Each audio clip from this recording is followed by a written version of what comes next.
आणि कुठेतरी इतके दिवस जो खेळ चालू होता केडीएमसी आकडे मोड पळवा पळवी, तो कुठेतरी ह्या परिस्थिती आम्हाला थांबताना दिसत नव्हतं. भविष्यात ज्या काही निवडणुका असतात, समित्यांच्या असतात, कमिट्यांच्या असतात, अशा वेळेस पण काही गोंधळ होण्याची शक्यता आम्हाला दिसत होती.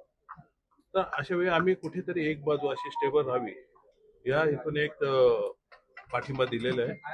आणि ऑब्विसली शिवसेना, शिंदे आणि बीजेपी हे एकत्र लढत आहेत, त्यामुळे त्यांना समर्थन देऊन आम्ही त्याच्यासोबत जातो. सर, मनसेला काय भेटणार याच्यामध्ये?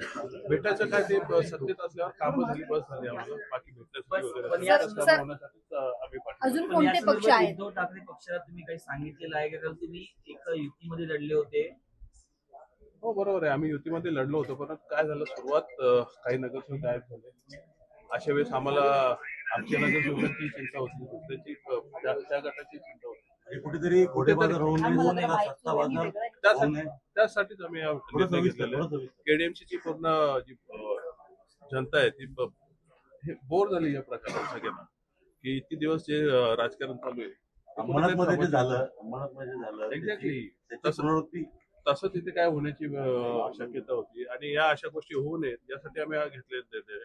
हा कुठल्याही स्वतःच्या स्वार्थासाठी घेतलेला निर्णय नाही. आम्ही ठामपणे सामोरं आलेलो आहे. माननीय राजसाहेबांनी आम्हाला जेव्हा आमचे आकडे समोर आले आणि आम्ही त्यांना गणित सांगितलं, त्यांनी आम्हाला सांगितलं स्थानिक पातळीवर जो तुझ्या नगरसेवकांचा विषय असेल त्याच्यावर निर्णय घ्या, आणि त्या अनुषंगाने आम्ही घेतला. भाजपला बाजूला ठेवले अशी एक चर्चा राज्यभरामध्ये सुरू झाली. केडीएमसी मध्ये भाजपला बाजूला ठेवून कुठेतरी इतर नेते, मला वाटतं भाजपा, शिंदे आणि एकत्रच आहेत ना, त्यामुळे त्यांना बाजूला ठेवायचा प्रश्न नाही. आज का नाही राजूजी, आज सोबत एकही भाजपचा प्रवक्ता नाहीये, त्यामुळे त्यांना विचारा. जर वाटाघाटीमध्ये भाजपचे नेते का उपस्थित नाही असा सवाल सोबत आहे की तुम्ही ठाकरे आणि तुम्ही युतीत लढलात, महायुतीच्या धोरणांवर टीका केली किंवा जे काही निर्णय घेतले किंवा ईडीएमसीतलं करप्शन असेल त्यावर टीका केली, आणि आज तुम्ही शिंदे शिवसेनेवर तुम्हाला आणि माझ्या केडीएमसीच्या जनतेलाही मला प्रश्न विचारायचे की 5 लोकांमध्ये आम्ही जनतेला न्याय देऊ शकलो असतो का बाहेर राहून? त्यामुळे सत्तेत राहून आम्ही आमचा अंकुश ठेवणारच ना. भले काय आम्ही काय त्यांचं सरकार वगैरे किंवा ते पाडू शकत नाही, परंतु आमचे जे मुद्दे आहेत ते आम्ही घेऊन एक कॉमन मिनिमम प्रोग्राम घेऊनच जाणार आहोत आम्ही. त्यामुळे तो विषय राहत नाही की आम्ही काय बोललो कोणा, असं खूप कोण कशाबद्दल बोललेलं असतं. परंतु स्थानिक तुमची काही नाराजी होती का जेव्हा निवडणूक भाजपने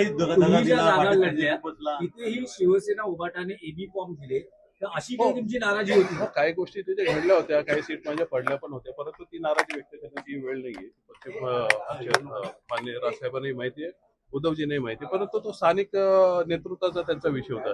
यामध्ये दोन्ही पक्ष नेतृत्वाचा वर्ष काही दोष नव्हता. त्यामुळे अशा गोष्टी घडत असतात.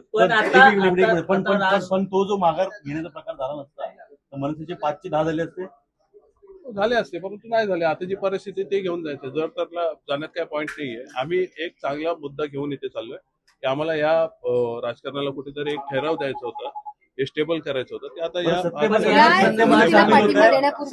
लोकल तुमचा निर्णय तुम्ही घेऊ शकता, ही मुभा दिली होती. संदीप, तुम्ही काय जस्टिफाय कराल हे जे नवं समीकरण होत आहे कल्याण डोंबिवलीमध्ये? मला पक्ष म्हणून याचा काही संबंध नाही.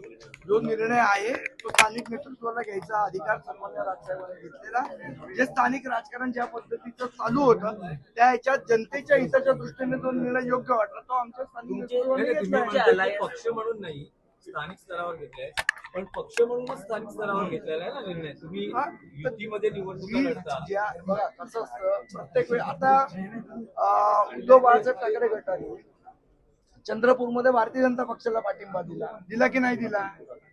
तो त्यांनी त्यांच्या स्थानिक विषयाप्रमाणे तो निर्णय केला ना, तसा आम्ही आमच्या स्थानिक